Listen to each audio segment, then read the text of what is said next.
அனைவருக்கும் வணக்கம். அகத்தியன் அகாடமி. இன்று 5/2/2019 12ஆம் நாள் கவுன்சிலிங் முடிவுகள். இன்று பார்த்தீங்கன்னா பெங்களூரில், கர்நாடக மாநிலம் பெங்களூரில் இன்று முதலாக, அதாவது இந்தியா 2020 டிசம்பர் மாதம் பார்த்தீங்கன்னா ஒரு ஹியூமன் ஸ்பேஸ் ஃப்ளைட், அதாவது ஸ்பேஸ்க்கு மனிதனை அனுப்பும் திட்டம் 2020 டிசம்பருக்குள்ளாக நடத்த போகிறாங்க. அந்த திட்டத்திற்கான மையம் எங்கு திறக்கப்பட்டுள்ளதுன்னு பார்த்தீங்கன்னா பெங்களூரில், கர்நாடகா மாநிலத்தில் திறக்கப்பட்டுள்ளது. ஸோ இன்றைக்கி பார்த்தீங்கன்னா கவுன்சிலிங் அனாலிசிஸ் பொறுத்த வரைக்கும் சேம், எந்த ஒரு மாற்றமும் கிடையாது. அதே மாதிரி ஸ்பெஷல் கேட்டகரி பொறுத்த வரைக்கும் பெருசாக எந்த ஒரு சேஞ்சஸும் கிடையாதுங்க. ஸோ நாளை மறுநாள் 8ஆம் தேதி வரைக்கும் போகிறவங்களுக்கு வாய்ப்புகள் உண்டு. அடுத்தது பார்த்தீங்கன்னா டிஸ்ட்ரிபியூட்டட் விடோ பொறுத்த வரைக்கும் ஜென்ரலில் இன்னும் 21 சீட்டும், பிளைண்டுக்கு எந்த ஒரு மாற்றமும் கிடையாதுங்க. அதேமாதிரி டெஃப், ஆர்த்தோ இவங்க யாருக்குமே எந்த ஒரு சேஞ்சஸும் கிடையாது. இதில் பார்த்தீங்கன்னா பிசி பொறுத்த வரைக்கும் டிஸ்ட்ரிபியூட்டட் விடோவில் சீட் அப்படியே தான் இருக்குது, எந்த ஒரு பிரச்சனையும் இல்லை. அடுத்தது பார்த்தீங்கன்னா எக்ஸர்விஸ்மேன் ஆல்ரெடி முடிஞ்சிருச்சு. இதில் பார்த்தீங்கன்னா ஸ்பெஷல் கேட்டகரியிலேருந்து பிளைண்ட், டெஃப், ஆர்த்தோ, அப்புறம் பார்த்தீங்கன்னா விமன், டெஃப், ஆர்த்தோ இவங்களுக்கு எந்த ஒரு மாற்றமும் கிடையாது. நேற்று எந்த அளவுக்கு சீட் போயிருந்ததோ அதே அளவு சீட்டு தான் இன்றளவும் போயிருக்குது. அடுத்தது பார்த்தீங்கன்னா பிசிஎம் பொறுத்த வரைக்கும் இதுவரை 21 காலி பணியிடங்கள் நிரப்பப்பட்டுள்ளன. இன்னும் 28 சீட் இருக்குங்க. அதே மாதிரி விமனில் 12 சீட்டும், டிஸ்ட்ரிபியூட்டட் விடோவுக்கு 20 சீட்டும், எக்ஸர்விஸ்மேனுக்கு 2 சீட், 4 சீட்டில் 2 சீட் ஃபில் ஆகிட்டு இன்னும் 2 சீட் இருக்குது. பிளைண்டுக்கு பார்த்தீங்கன்னா இன்னும் 1 சீட் இருக்குது. அதே மாதிரி பிசிஎம் பிஎஸ்டிஎம் ஜென்ரலில் இன்னும் 13 சீட்டும், விமனுக்கு இன்னும் 3 சீட்டும் இருக்குது.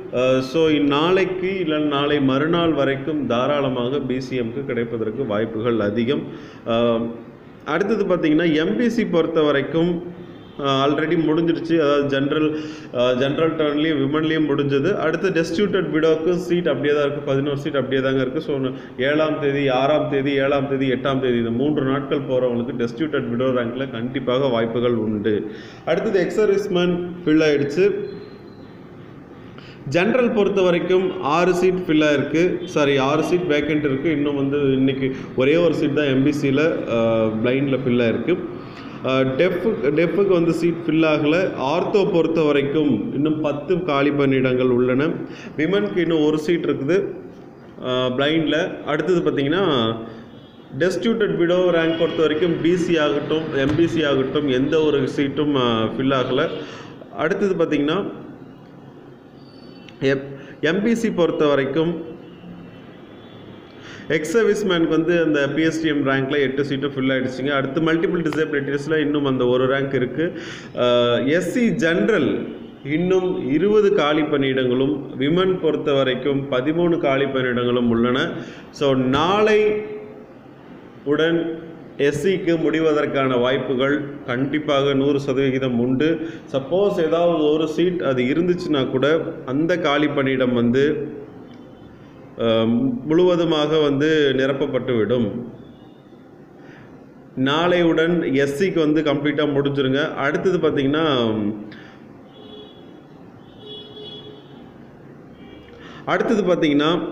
எஸ்சி ஜென்ரல் பிஎஸ்டிஎம்மில் இன்னும் 5 காலி பணியிடங்களும், மேலும் இன்னொரு விஷயம் என்னென்னு பார்த்தீங்கன்னா எஸ்சியில் எக்ஸர்விஸ்மேனும் முடிஞ்சிடும். நாளையுடன் எக்ஸர்விஸ்மேனும் முடிஞ்சிடும். அடுத்தது டிஸ்ட்ரிபியூட்டட் விடோ பொறுத்த வரைக்கும் நாளை மறுநாள் வரைக்கும் வாய்ப்புகள் உண்டு. ஸ்பெஷல் கேட்டகரியில் blind, deaf, ortho, women, blind இந்த 4 கேட்டகரியிலும் எந்த ஒரு சீட்டும் நிரப்பப்படவில்லை இன்றளவும். அடுத்தது பார்த்தீங்கன்னா எஸ்சி ஜென்ரல் பிஎஸ்டிஎம் பொறுத்த வரைக்கும் இன்னும் 5 சீட் இருக்குது. விமன் பொறுத்த வரைக்கும் இன்னும் 3 காலி பணியிடங்கள் உள்ளன. எக்ஸர்விஸ்மேன் பொறுத்த வரைக்கும் ஒரே ஒரு காலி பணியிடம் தான் இன்னும் மீதம் உள்ளது பிஎஸ்டிஎம்மில். அடுத்தது பார்த்தீங்கன்னா எஸ்சி ஜென்ரல் மல்டிபிள் டிசபிலிட்டி ஆகட்டும், விமன் மல்டிபிள் டிசபிலிட்டி ஆகட்டும் இன்னும் எந்த ஒரு காலி பணியிடங்களும் நிரப்பப்படவில்லை. வேக்கண்ட் இருக்குது. ஸோ நாளை வரைக்கும் எதிர்பார்க்கலாம். ஆனால் எஸ்சிக்கு நாளையுடன் இறுதி. பொறுத்திருந்து பார்ப்போம். அடுத்து அவங்களில் வந்து பார்த்திங்கன்னா நாளை மோஸ்ட்லி வந்து பார்த்திங்கன்னா நாளைக்கு மார்னிங் பேட்ச் வரைக்கும் வாய்ப்புகள் உண்டு. ஆஃப்டர்நூன் பேட்ச் வந்து பார்த்திங்கன்னா உறுதியாக சொல்ல முடியாது. ஏதாவது ஒரு சீட் 2 சீட் இருக்கும். அந்த ஒரு 2 டேபிள்லேயே வந்து சீட் ஃபில் ஆகிடும். ஸோ நாளையிலேருந்து நாளை ஈவினிங்லேருந்து உங்கள் எல்லாருக்குமே வந்து மெசேஜ் வர ஸ்டார்ட் ஆகிடும். எஸ்சி கம்யூனிட்டி பொறுத்த வரைக்கும். எஸ்டி கம்யூனிட்டி பொறுத்த வரைக்கும் ஜென்ரலில் 21 சீட்டும், விமன் கேட்டகரியில் ஒரே ஒரு சீட் தான் ஃபில் ஆகிருக்கு. ஸோ எஸ்டிக்கு தாராளமாக வாய்ப்புகள் உண்டு. எஸ்டி ஜென்ரல் பிஎஸ்டியும் பொறுத்த வரைக்கும் இன்னும் 40 காலி பணியிடங்கள் உள்ளன. எஸ்டி கேட்டகரியில் இன்னும் எந்த ஒரு காலி பணியிடமும் நிரப்பப்படவில்லை. அவங்களில் வந்து பார்த்திங்கன்னா அந்த ஸ்பெஷல் கேட்டகரியில் எந்த ஒரு காலி பணியிடமும் நிரப்பப்படவில்லை. எஸ்சிஏ பொறுத்த வரைக்கும் இன்னும் 25 காலி பணியிடங்களும், விமனுக்கு இன்னும் 8 காலி பணியிடங்களும் மீதமுள்ளன. எஸ்சிஏக்கு வந்து நாளை இல்லைன்னா நாளை மறுநாள் வரைக்கும் எதிர்பார்க்கலாம். அடுத்தது பார்த்திங்கன்னா ஸ்பெஷல் கேட்டகரி பொறுத்த வரைக்கும் ஒரு சில மாற்றங்கள், அதாவது எக்ஸர்விஸ்மென்ட்டில் மட்டும் ஒரு சீட் போயிருக்கு. பிளைண்டில் இன்னும் ஒரு சீட் கூட போகலை. அடுத்தது பார்த்திங்கன்னா எஸ்சிஏ ஜென்ரலில் இன்னும் பிஎஸ்டிஎம்மில் 10 சீட்டும், விமனுக்கு 11 சீட்டும் பெண்டிங் இருக்குது. டெஸ்டியூட்டட் விடவில் 5 சீட் இருக்குது. ஸோ எக்ஸர்விஸ்மென்ட்டில் அந்த 2 சீட் அப்படியே தான் இருக்குது எஸ்சிஏ கேட்டகரியில். ஸோ இன்றளவு வரைக்கும் நிரப்பப்பட்ட காலி பணியிடங்கள் பார்த்திங்கன்னா 3409, இன்னும் 662 காலி பணியிடங்கள் உள்ளன. நாளைக்கு எஸ்சி கேட்டகரிக்கு முடிவதற்கும் வாய்ப்புகள் உண்டு. ஸோ ஜென்ரலில் 20 சீட்டும், விமனுக்கு 13 சீட்டும், எஸ்சி ஜென்ரல் பிஎஸ்டிஎம்மில் 5 சீட்டும், விமன் பிஎஸ்டிஎம்மில் 3 சீட்டும் இருக்குது. ஸோ டோட்டலாக 33, 5, 38, 38 + 3 41 காலி பணியிடங்கள் மட்டும்தான் எஸ்சிக்கு உண்டு. ஸோ ஸ்பெஷல் கேட்டகரி தவிர்த்து ஸோ அவங்க வந்து அந்த ஃபஸ்ட்டு மார்னிங் செஷனோடையே மோஸ்ட்லி முடிஞ்சிரும்னு எதிர்பார்க்குறோம். பார்ப்போம், பொறுத்திருந்து. மேலும் ஒரு தகவல் என்னன்னு பார்த்தீங்கன்னா, கிளாஸஸ் வந்து நான் யூடியூப்பில் கொடுக்குறேன்னு சொல்லியிருந்தேன். யூடியூப்லேயும் ப்ளஸ் அன்அகாடமிலையும் நான் கொடுத்துட்ருக்குறேன். ஸோ அன்அகாடமி பொறுத்த வரைக்கும் இந்தியாஸ் லார்ஜஸ்ட் எஜுகேஷ்னல் பிளாட்ஃபார்ம். இதில் வந்து பார்த்திங்கன்னா உங்களுக்கு தேவையான எல்லா கோர்சஸ்க்கான லெசன்ஸும் இருக்குது. தமிழ் மீடியம் மற்றும் இங்கிலீஷ் மீடியம் 2 பேருக்குமே வந்து அதற்கான கிளாஸஸ் வந்து கொடுத்துட்ருக்குறாங்க. ஸோ நீங்கள் வந்து இந்த அன்அகாடமிலையும் என்னை நீங்கள் ஃபாலோ பண்ணலாம். என்னுடைய ப்ரொஃபைல் வந்து லிங்க் வந்து நான் டிஸ்கிரிப்ஷனில் போடுறேன். அந்த டிஸ்கிரிப்ஷனில் நீங்கள் கிளிக் பண்ணிங்கன்னா என்னுடைய ப்ரொஃபைல் ஓப்பன் ஆகும். ஸோ இனி வரும் நாட்கள் வந்து பார்த்திங்கன்னா நான் அன்அகாடமியில் தான் வந்து ஜென்ரல் இங்கிலீஷ் கிளாஸஸ் கொடுக்க போகிறேன்.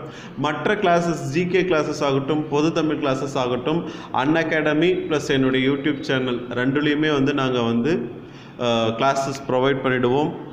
ஸோ அன்அகாடமிக்கான லிங்க்கும் நான் வந்து டிஸ்கிரிப்ஷன் பாக்ஸில் கொடுத்துருக்கேன். அதே மாதிரி அந்த ஃபஸ்ட்டு கமெண்ட்லேயும் வந்து நான் கொடுத்துருக்கேன். ஸோ அந்த லிங்கை ப்ரெஸ் பண்ணி ஆப் டவுன்லோட் பண்ணிக்கோங்க. ஆப் டவுன்லோட் பண்ணிவிட்டு அதில் வந்து நீங்கள் என்னுடைய நேம் வி சந்தோஷ்குமார்னு டைப் பண்ணிங்கன்னா அதில் வந்து என்னுடைய ப்ரொஃபைல் வந்து டிஸ்ப்ளே ஆகும். அதில் வந்து நீங்கள் ஃபாலோ பண்ணுங்கள், ரிவ்யூ கொடுங்க. நன்றி, வணக்கம்.